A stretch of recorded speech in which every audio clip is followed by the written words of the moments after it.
Hey, what's up guys, Steven here, and still greetings from the Seabit, and today we have here some very special smartphone. It's the CAT S60. So this is basically the first smartphone which features a thermal imaging camera which is integrated into the smartphone. So I'm not talking about the thermal as an external FLIR camera. This is really integrated, and as you can see there's a normal camera and here we have the thermal imaging camera. Well, let's talk about the other specs of the smartphone. So you know CAT phones probably, they also make other stuff like radios or some other cool products. So basically they're almost indestructible. It's drop proof up to 1.8 meter and has a military spec grade, so it's waterproof up to 5 meters, and this is I think one of the first smartphones, or the first smartphone which actually features that. So waterproof to depths of 5 meter and up to 1 hour.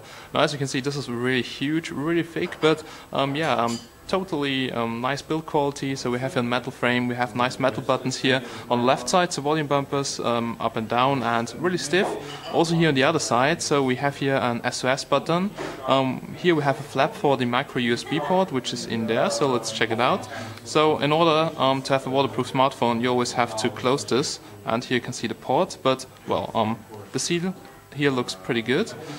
Here we have two additional buttons, so that's the power button, and here we have some extra button.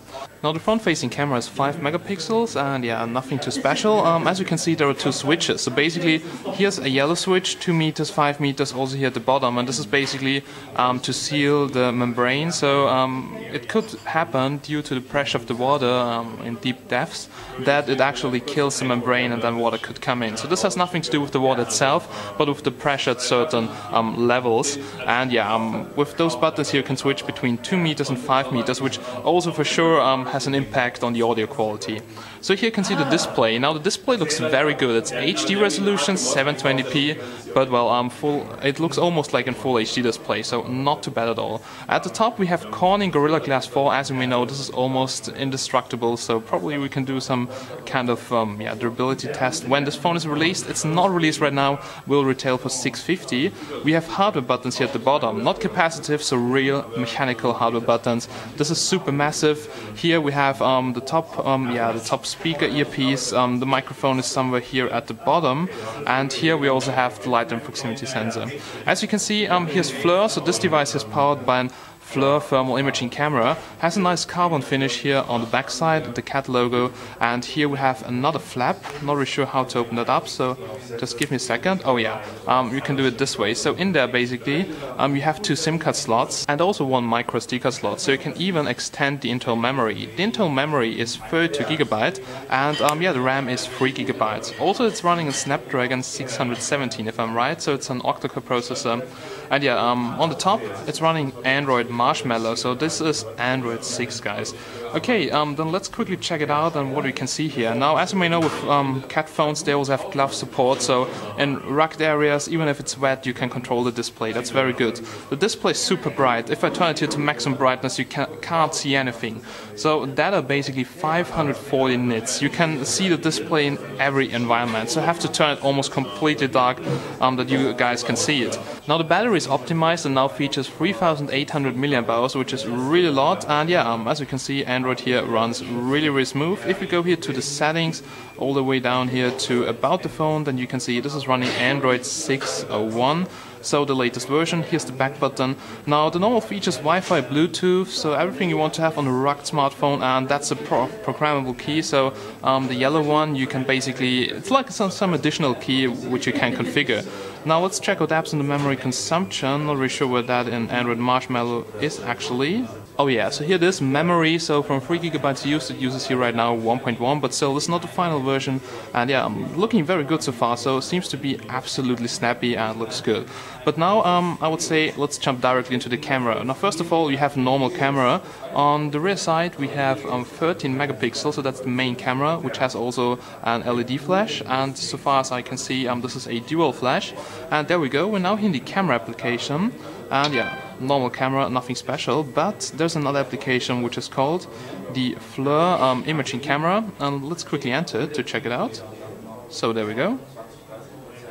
So take some time to start, but as I've told you, not the final version, so let's wait for it to initialize the camera. Okay guys, I've started up the camera and here you can see the thermal imaging camera. So here you can see flow in the background. So the thermal imaging camera, it's like not really like the Seek thermal one, so it has actually, it's more wide angle, so you can easily get something on the picture. What's pretty cool is that you can see something like a wireframe model, and that means you also see what that thing you're aiming at is actually. So you can definitely see some edges, and you can definitely see the face also, so the eyes, that's a person. On the Seek thermal, sometimes you really don't know, is that a person, is that a hot oven, so it can be really tricky. So you can capture your pictures, and you will have them in your gallery with all the necessary information. Also afterwards you can basically just switch down here to the real picture, so you can see the real picture, and here's the thermal image. So here you can now see several spots, so you can actually add as many as you want to, I think, and you can see here the scale on the right side, so it goes up from 36 degrees up to 48 degrees. Pretty cool to measure different spots here, for instance if you want to track some points here which you're actually capturing. Now there are different modes. You can do videos, you can capture photos, and you can even do time lapses with the thermal imaging camera. So basically a dual camera, and the really nice thing is that you can go just here into the gallery and also see the live picture. And this is something which is not possible, for instance, if you just use the Seek thermal as some kind of extra device.